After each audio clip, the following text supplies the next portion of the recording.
Picture this. It's Thanksgiving afternoon. The table is set. There's a chair, your child's chair, and it's empty.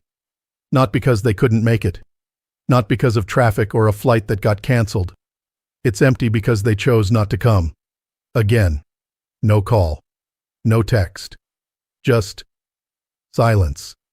If that image hit somewhere deep in your chest, if you felt that, then I want you to stay with me today, because this video is for you. I'm going to ask you something that might be uncomfortable, and I want you to answer it honestly, not to me, but to yourself. Have you been the one calling first? Every single time? Have you been sending the birthday cards that don't get acknowledged? Leaving the voicemails that go unanswered? Reaching out during holidays, during ordinary Tuesdays, during moments of worry, and getting nothing back? If you answered yes, I need you to hear this. Chasing silence only teaches your child one thing, that silence works. For more than 40 years, I have been a practicing family psychologist. I have sat in rooms with parents just like you, loving, well-meaning, heartbroken parents, and I've watched them make the same painful mistake over and over again. Not because they didn't love enough, but because they loved in a direction that was quietly, steadily making things worse. Today, I want to change that. Before we get into the 7 lessons, I need to tell you something, and I need you to really hear it. You are not a bad parent. The fact that you're here, watching this, searching for answers, trying to understand, that alone tells me something about who you are. Bad parents don't lose sleep over their children's silence. Bad parents don't cry in the kitchen on Sunday mornings.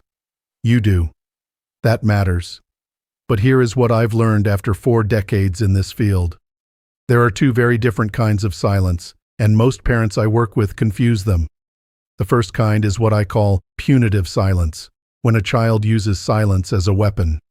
Withholding communication to punish, to control, to express anger they haven't learned to communicate any other way. This silence is immature, often unfair, and yes, it causes real harm to the people who love them. The second kind is chosen distance, when a child genuinely needs space to process something, to grow, to establish themselves as a separate person. This silence isn't always fair either, and it still hurts. But it has a different texture, a different origin. You may not know yet which kind you're dealing with. And that's okay. Because what I'm going to share with you today applies to both. What I'm not going to tell you is to give up on your child. What I am going to tell you is this: stop giving up on yourself. Because in 40 years, I have never, not once, seen a parent successfully end their child's silence by chasing harder. But I have seen dozens of estrangements begin to heal the moment the parent stopped chasing and started living. Let me tell you why. One of the most foundational principles in psychology and in parenting is the concept of natural consequences. The idea is simple. When we protect people from the results of their own choices, we also protect them from growth. Think about it this way. If every time a child touched a hot stove, someone else's hand got burned instead, that child would never learn. They'd keep touching the stove, not out of cruelty, out of ignorance, because no one allowed reality to teach them. Now apply that to your situation. When your adult child treats you with silence, when they ignore your calls, skip your milestones, make you feel invisible, and you respond by calling more, reaching out more, accommodating more, what are you actually teaching them? You are teaching them that their silence has no cost, that no matter how they treat you, you will be there, that the relationship requires effort from exactly one person, and that person is you. A psychologist named Rudolf Dreikurs spent his career studying what he called the natural consequences of behavior. His core argument was that children, even adult children, cannot truly mature until they are allowed to sit with the results of their own actions. When you chase, you rob your child of that experience. You become the buffer between them and their own conscience. And paradoxically, you make the distance longer, because now they don't just feel disconnected from you. They feel on some level suffocated by your persistence. Your stillness is not abandonment. It is accountability. When you stop chasing, you allow a very simple, very human truth to settle in. Their choice has a consequence, and that consequence is the quiet absence of their parent. That's not cruelty. That's reality, doing what you never could. Here's a paradox that I share with almost every parent I counsel on estrangement. You cannot be missed if you never leave. Think about the dynamics of what's been happening. You reach out, they don't respond. You reach out again, still nothing. You call on their birthday, on Mother's Day, on random Tuesdays just to say you were thinking of them. And in doing so, you have accidentally made yourself background noise. Not because you aren't important, but because you are always there, always available, always at zero distance. And human beings, this is simply how we're wired, do not feel the weight of what they have until it is no longer within easy reach. There's a principle in psychology around scarcity and perceived value. I want to be careful here because this is not about manipulation. It's not about playing games. It's about something much more honest. When you are constantly present in the face of rejection, you signal that the relationship has no minimum standard, that it costs your child nothing to treat you this way. I had a client, a woman in her late 60s, a retired school teacher from Ohio, one of the warmest people I've ever worked with. Her son had been cold and distant for nearly 2 years. She called every Sunday. She sent care packages. She drove 4 hours to attend his son's birthday party and stood in the backyard making small talk while her son barely acknowledged her. On my advice, she stopped. She stopped calling on Sundays. She stopped sending packages. She focused instead on rebuilding her own life. In the 3rd week, her son called her. Not because she had punished him, not because she had said anything cutting or dramatic, but because for the first time in 2 years he noticed the silence on his end, and it bothered him. You cannot be missed if you never leave. Give them the space to miss you.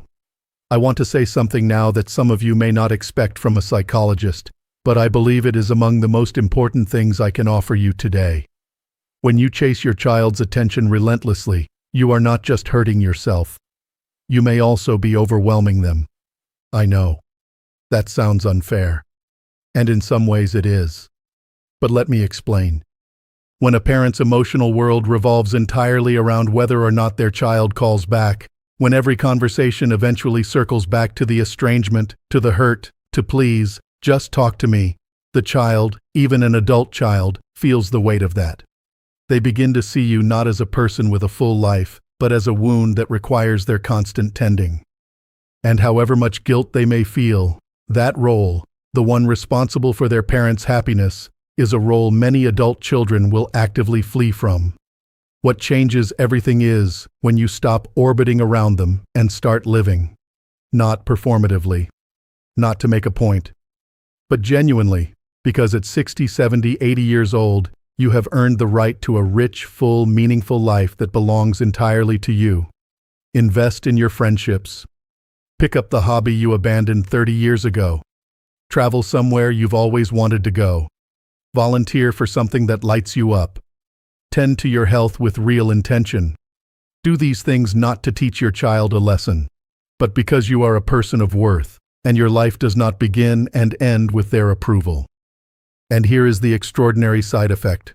When your child eventually sees, through your posts, through mutual family members, through the occasional update, that you are genuinely living well, you transform in their eyes. You stop being the source of their guilt and become someone they are curious about, someone they might actually want to know.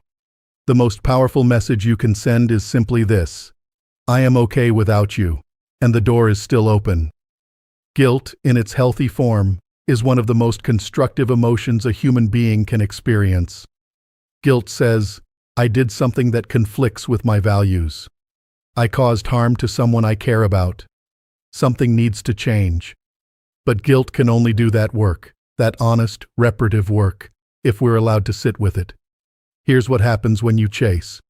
Every time you reach out, every text, every voicemail, every gentle I just want to talk, you are, without meaning to, interrupting your child's process of sitting with their own conscience.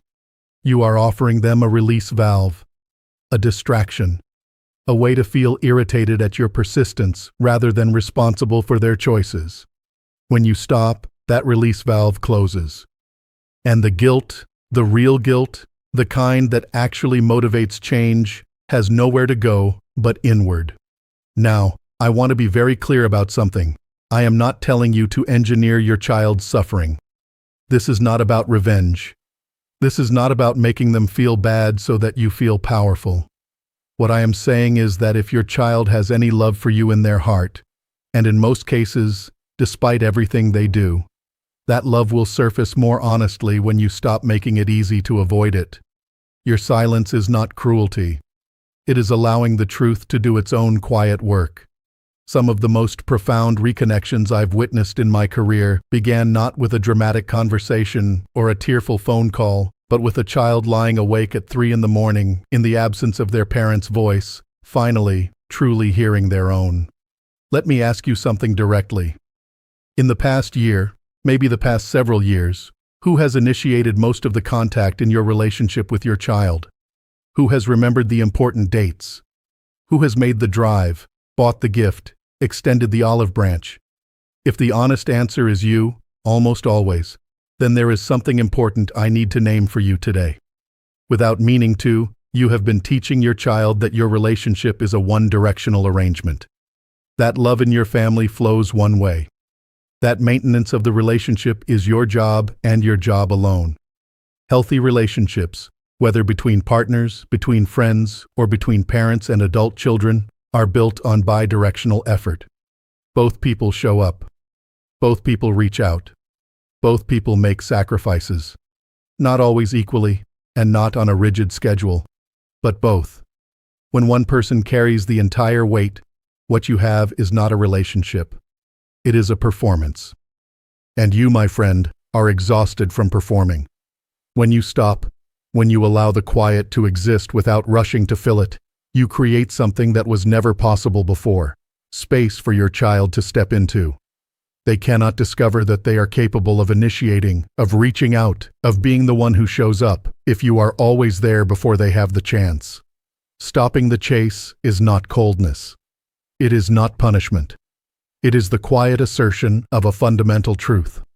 This relationship deserves effort from both of us. I have been giving mine. I will wait for yours. That is not desperation. That is self-respect. I want you to consider the image you have been projecting. I say this with all the gentleness I have, because I have seen this pattern so many times, and I know it comes entirely from love. But love, when it loses its boundaries, can look from the outside like something else entirely. When a parent calls repeatedly without response, sends messages that grow increasingly emotional, shows up unannounced, or makes every family gathering about the estrangement, the child, over time, begins to see not the loving parent they once knew, but someone who feels destabilized. Someone whose need for connection has become, in their eyes, a kind of desperation. And desperation, as painful as this truth is, does not inspire reconnection. It inspires distance. Carl Jung, one of the great figures of 20th century psychology, wrote extensively about what he called individuation, the process by which a person becomes fully themselves, integrated, whole.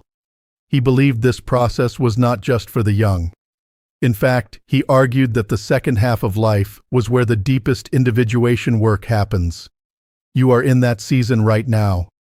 And one of the most profound things you can offer yourself, and indirectly your child, is the image of a person who has done that work. A parent who is grounded, self-possessed, not waiting by the phone, not defined by their child's approval or silence. When you stand in your dignity, when you stop chasing and start being, something shifts in how you are perceived. You become someone to be respected, someone your child remembers as strong, someone perhaps that they eventually want to come back to. Dignity is the most attractive quality a parent can wear, and it costs nothing except the courage to stop begging. This is the hardest lesson, and I believe it is the most important one.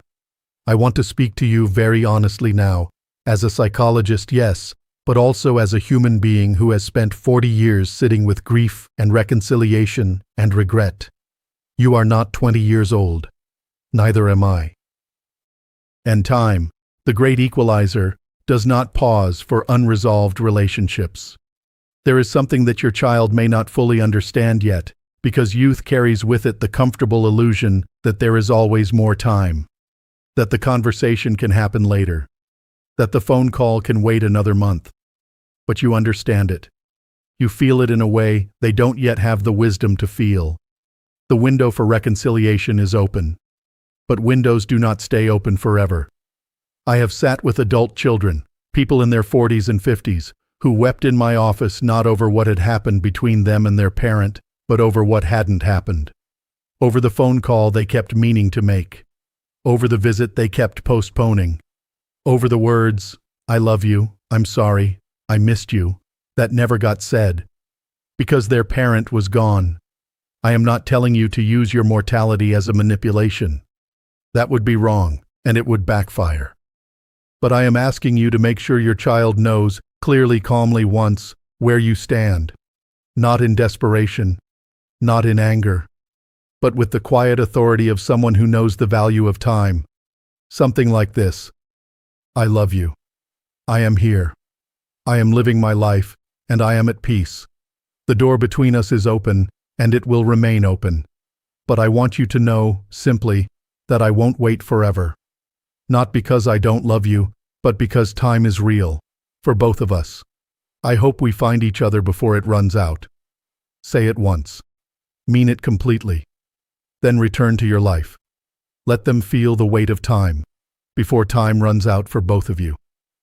Before I give you a practical framework to take with you today, I want to address something, because I have seen well-meaning people take advice like this and turn it into something harder and colder than it was ever meant to be. Stopping the chase does not mean you have stopped loving your child.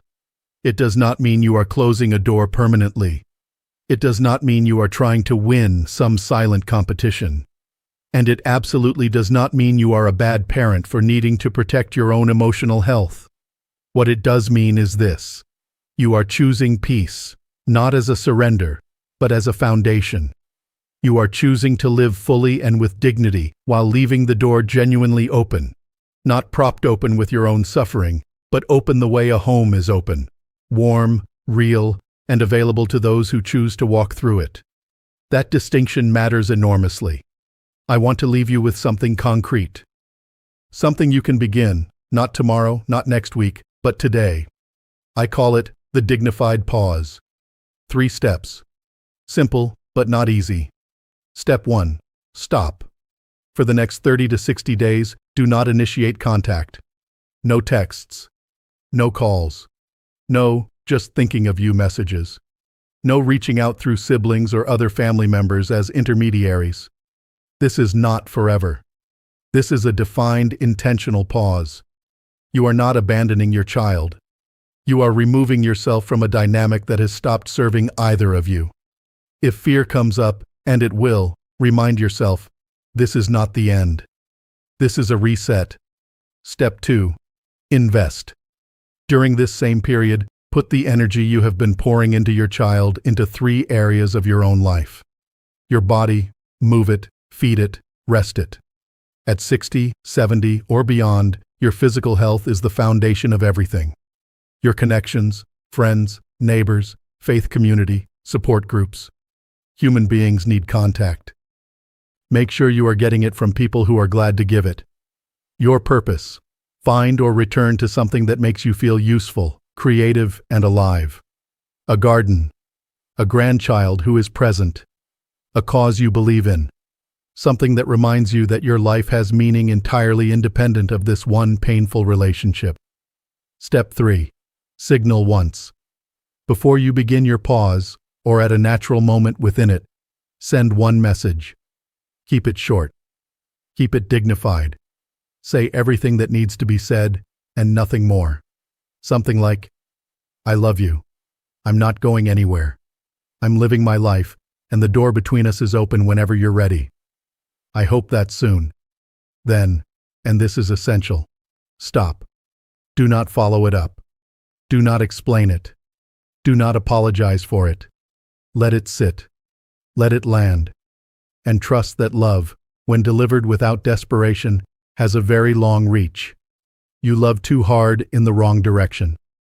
I want to end today the way I end many of my sessions, with honesty and with kindness. You did not fail your child by loving them. You did not fail by trying to hold on, by calling, by reaching, by showing up even when it wasn't wanted. That impulse, that I will not give up on my child, is one of the most human, most beautiful things a parent can feel. But sometimes the most loving thing we can do is redirect that energy. Not away from our child, but toward ourselves, toward our healing, toward the quiet, unshakable dignity that says, I am worth more than this silence. And so is this relationship. In 40 years of practice, I have never met an adult child who regretted reconnecting with a parent who was still there, still loving, still standing in their own light. But I have met many, too many, who ran out of time. Don't let that be your story. Stop chasing, start living, leave the door open, and trust that love, real love, patient and dignified, has a way of finding its way home. If this video reached something real in you today, please leave a comment below. Tell me, which of these 7 lessons hit closest to home for you? You don't have to share the whole story. Just the number. Just one word. I read everything. If someone you know is carrying this particular kind of pain, a parent living in the silence of an estranged child, please share this with them. Sometimes the most generous thing we can do is simply say, you are not alone in this. And if you haven't yet subscribed to Strong Elderly Life, I'd be honored to have you here. Every week I bring you something real, tools, truths, and the kind of honest conversation that helps you live, not just survive, this extraordinary second chapter of your life. I'll see you in the next one. Take care of yourself. You've earned it.